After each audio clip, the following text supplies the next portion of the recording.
Hey there guys, welcome to another video. So in this video just wanted to show how to update the firmware on a Sony head unit, specifically the Sony XAV-AX100, which is a CarPlay Android Auto media receiver. So first you want to go to the Sony website and we're going to go to the support section. So you click on support here, and then you can go through this to find it, or you can just type in the actual model name. So we know it's XAV, oops, and then it should be the first selection there. So we have the AX100. So you're just gonna go ahead and click there, and then you have a couple tabs here you can click. So we're gonna click on downloads. All right, and as you can see, there's a new firmware update available as of September 27th of this year. So I'm gonna go ahead and click that. All right, and it just, here it shows you the applicable models, so we know it's for this specific radio. Provides an enhancement to the touch areas of the tuner preset buttons for better usability. Attention screen displayed at startup will close automatically, and a couple other things here. So it gives you some prerequisites. So you need 100 megabytes or more available space on a high-speed USB, and file format is FAT32 or FAT16.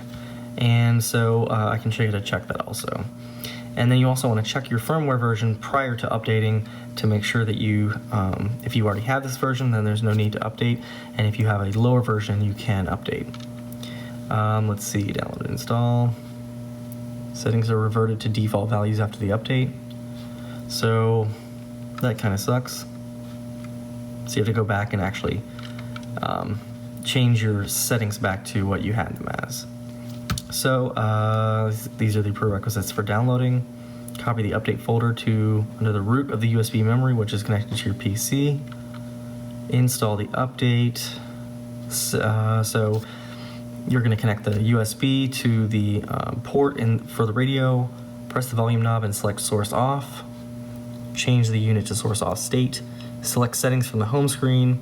Swipe from the bottom of the home screen, and then from the right to find the settings icon, select general settings, firmware update, select update, confirm the USB's memory file structure. If you cannot push the update button, USB memory may not have the update file in the correct place. Confirm USB memory files. If a unit shows this data is not compatible message, USB memory may not have the correct file update. Download the latest update file. If it is not displayed as MCU 1.0.08, SOC 1.02.08, you may be using incorrect file. And basically don't turn it off during the update, and don't disconnect the USB. Turn the main unit on, select settings, general, and then select firmware to confirm that the firmware has been updated to the 1.02.08. All right, and so this will apply for any update basically for the firmware here. So if you want to verify your USB is in the proper format, you should be able to just go to your properties here. Let's see if it actually shows that. Okay, now the properties here. Okay. So as you can see here on the properties of the USB drive, it says FAT32, so that is compatible. And I've only used 1.41 gigs, and I have 5.83 gigabytes of space, and it only requires 100 megabytes of space. So should be good to go there. So we will go ahead and download this. All right, it's gonna give you some information here. I guess the agreement, and we're gonna go ahead and click download. All right, so that is now downloading.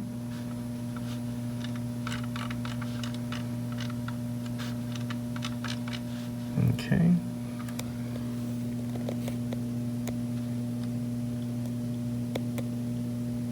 And I believe you want to unzip the file and actually just have the file itself on the USB.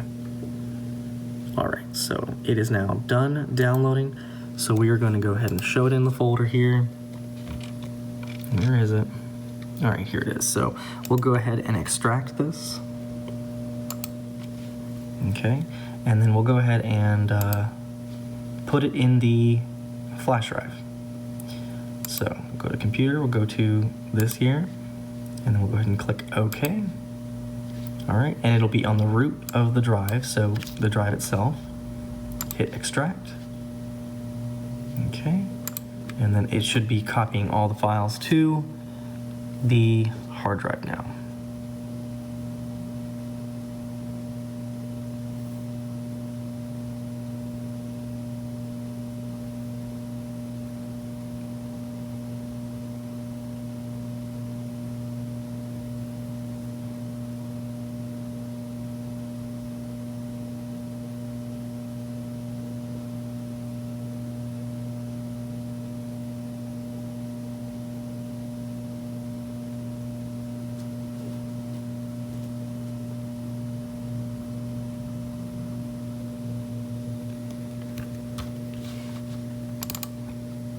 Okay, so there are update files right here. So the update file is in the root directory of the flash drive, so it should be able to be visible to the radio when we go ahead and do this update. All right, so now you're complete with this process, so we're gonna go ahead and go to the car and update the radio. All right, so I'll see you then. All right, so now we're in the car. So I'm gonna go ahead and just turn it to the on position so we got the radio on.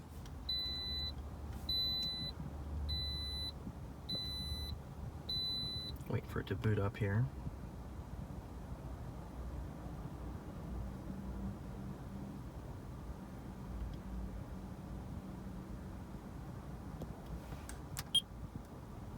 Okay, so I just want to look at the tuner to see.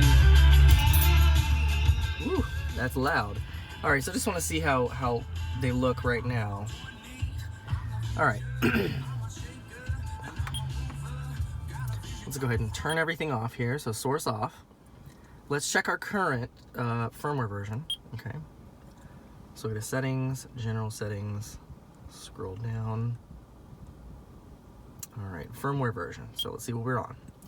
Okay, so I'm on 1.02.07. So that means that I can go ahead and update this. So I'll go ahead and take my USB. All right. So I've got my USB here. And I'm gonna plug it into the input to the radio. All right, so hold on just a sec while I do that.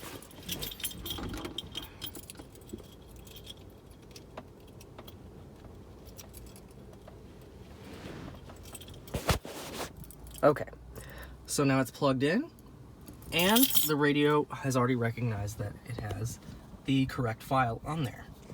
So we're gonna go ahead and hit update and see how long this takes. Okay, so now it's telling me that the new firmware version that is going to be installed is 1.02.08, and we'll go ahead and hit update.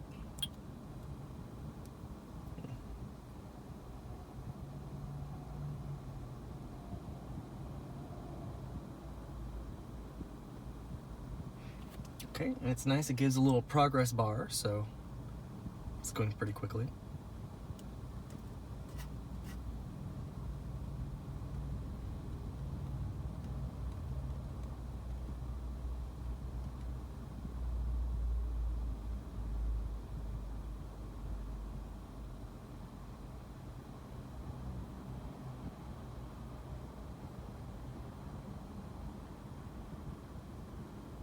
Okay, I'm gonna reboot.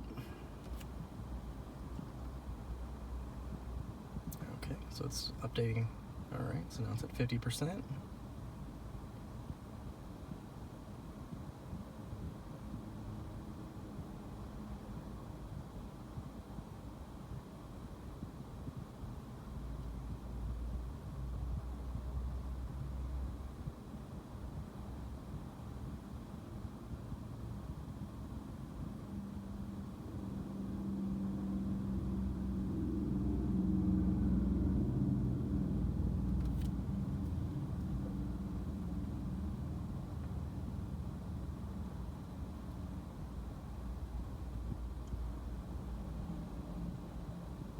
All right, and I will go ahead and stop here, and I'll come back when it is done updating. Okay, and we are now back. So I'll go to the settings here, and let's confirm that it has been updated to 1.02.08. And as you can see, it did reset everything, which is unfortunate, but hey. All right, so we are now on the newest version. Okay, so I'll go back home here, and it did reset everything, so that's unfortunate. But not sure if there's much of a difference there, but that's all right. I get to go reset everything. That'll be fun. Anyway, so that is the update, and it took about 20 minutes. So if you need to update your firmware on your Sony head unit, that is how you do it. And if you have any questions, feel free to comment. And thank you for watching, and I'll see you in the next one.